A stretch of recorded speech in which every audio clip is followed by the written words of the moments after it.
साथियों, हम अक्सर सुनते हैं प्रकृति, विकृति और संस्कृति।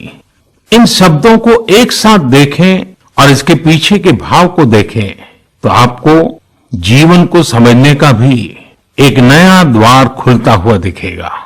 अगर मानव प्रकृति की चर्चा करें तो ये मेरा है, मैं इसका उपयोग करता हूं। इसको और इस भावना को बहुत स्वाभाविक माना जाता है, किसी को इसमें कोई ऐतराज नहीं होता। इसे हम प्रकृति कह सकते हैं। लेकिन जो मेरा नहीं है, जिस पर मेरा हक नहीं है, उसे मैं दूसरे से छीन लेता हूं, उसे छीनकर उपयोग में लाता हूं, तो हम इसे विकृति कह सकते हैं। इन दोनों से परे, प्रकृति और विकृति से ऊपर जब कोई संस्कारित मन सोचता है या व्यवहार करता है तो हमें संस्कृति नजर आती है।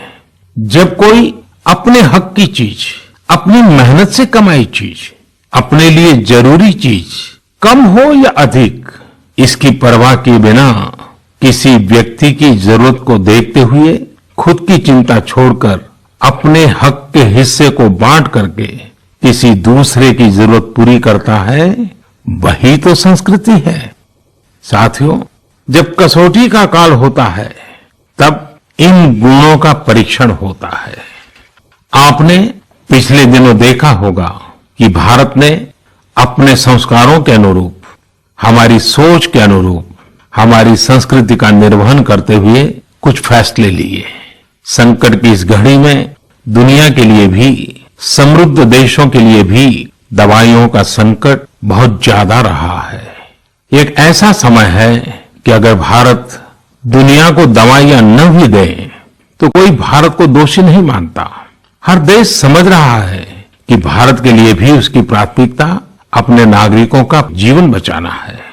लेकिन साथियों, भारत ने प्रकृति विकृति की सोच से परे होकर फैसला लिया। भारत ने अपनी संस्कृति के अनुरूप फैसला लिया। हमने भारत की आवश्यकताओं के लिए जो करना था उसका प्रयास तो बढ़ाया ही, लेकिन दुनिया भर से आ रही मानवता की रक्षा की पुकार पर भी पूरा ध्यान दिया। हमने विश्व के हर जरूरतमंद तक दवाइयों को पहुंचाने का बीड़ा उठाया और मानवता के इस काम को करके दिखाया। आज जब मेरी अनेक देशों के राष्ट्राध्यक्षों से फोन पर बात होती है तो वो भारत की जनता का आभार जरूर व्यक्त करते हैं।